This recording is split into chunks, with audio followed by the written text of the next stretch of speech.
హిందూ సనాతన ధర్మంలో శ్రావణ మాసానికి ఎంతో ప్రాముఖ్యత ఉంది. ఈ పవిత్రమైన మాసం శివయ్యకు ఎంతో ప్రీతికరమైనదిగా పురాణాల్లో పేర్కొనబడింది. అయితే ఇదే మాసంలో వచ్చే శ్రావణ మంగళవారాలకు కూడా ఎంతో విశిష్టత ఉంది. ఈ మాసంలో ప్రతి మంగళవారం రోజున వివాహిత మహిళలు మంగళగౌరి వ్రతాన్ని ఆచరిస్తారు. ఇలా చేయడం వల్ల తమ భర్త దీర్ఘాయువు, కుటుంబంలో శ్రేయస్సు, సంతోషం లభిస్తుందని పండితులు చెబుతారు.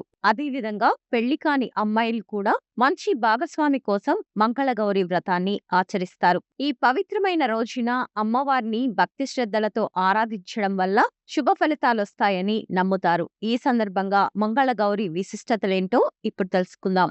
తెలుగు పంచాంగం ప్రకారం ఆగస్టు 18వ తేదీ తొలి మంగళవారం మంగళగౌరి వ్రతం దీక్షను ఆచరించాలి. ఈ తేదీన వీలు కాని వారు మిగిలిన 3 మంగళవారాల్లో ఈ మంగళగౌరి వ్రతాన్ని ఆచరించవచ్చని పండితులు చెబుతున్నారు. ఈ పూజను కొత్తగా పెళ్లైన జంటలు వరుసగా 5 ఏళ్ల పాటు చేయాలి. ఇలా చేయడం వల్ల తమ భర్త ఆరోగ్యం, ఆయుష్షు పెరుగుతుందని, కుటుంబంలో ఐశ్వర్యం, ఆనందం పెరుగుతాయని పండితులు చెబుతారు. బ్రహ్మ ముహూర్తం తెల్లవారుజామున 4:32 నుంచి ఉదయం 5:20 వరకు ఉంటుంది.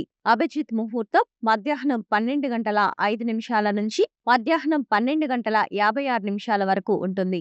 అమృతకాలం రాత్రి 9:18 నుంచి రాత్రి 11:01 వరకు ఉంటుంది. శ్రావణ మాసంలో మంగళగౌరి వ్రతం చేసేవారు తెల్లవారుజామునే అంటే సూర్యోదయానికి ముందే నిద్రలేచి తలస్నానం చేయాలి. అనంతరం పూజా గదిని శుభ్రం చేసుకోవాలి. ఆ తర్వాత వ్రతాన్ని ప్రారంభించే ముందు వినాయకుడికి పూజ చేయాలి. ధూప దీప నైవేద్యాలు సమర్పించిన అనంతరం మంగళగౌరి పూజను ప్రారంభించాలి. ముందుగా తోరం అంటే తెల్లని దారాన్ని 5 పోగులుగా తీసి పసుపు రాయాలి. దానికి 5 చోట్ల పువ్వులు కట్టి తోరం తయారైన తర్వాత మంగళగౌరికి సమర్పించాలి.